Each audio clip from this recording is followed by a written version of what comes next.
Hello everybody, welcome back to the channel. Galletto, Rossonero here with you guys. A new capsule for the channel.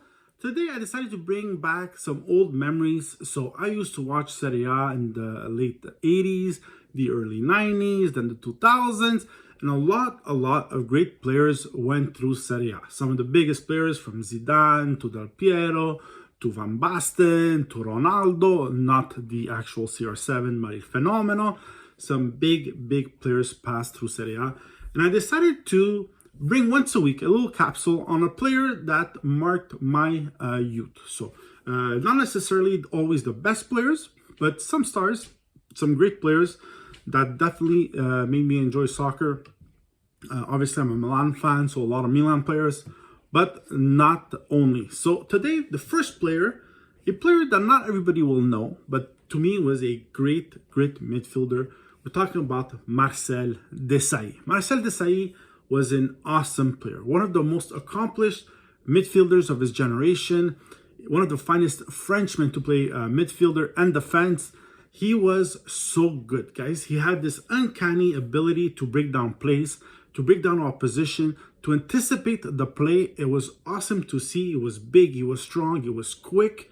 His ability, he had a lot of leadership ability on the field, like he was directing the team, and those teams were stacked, guys. It's not small teams. Those teams had big players. That had Boban, Albertini, Maldini, Barre, like they had very big teams.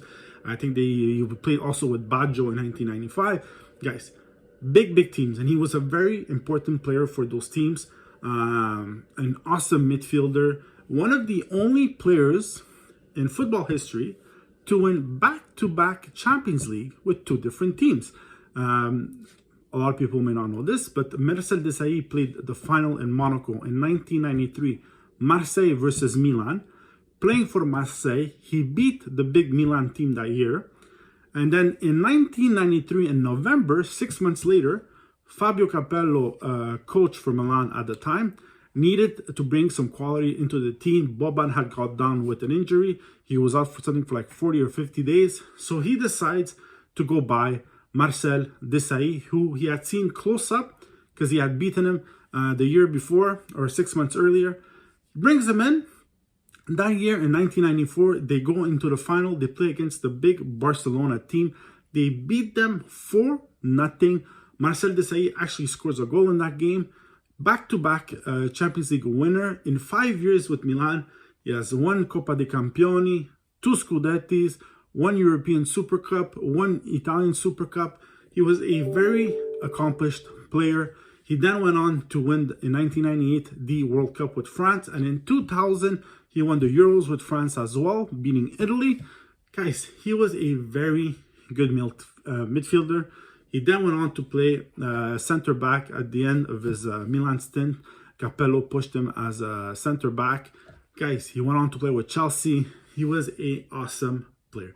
Marcel, not a lot of people talk about him, but I loved him. I used to love watching him play. He was a great midfielder. Guys, let me know if this interests you. We're going to bring some other stars next week. We can do another team. It doesn't matter. We'll talk about them. We'll bring other players. Let me know what you think. Write in the comments, like and subscribe as usual, guys. We want and need your support.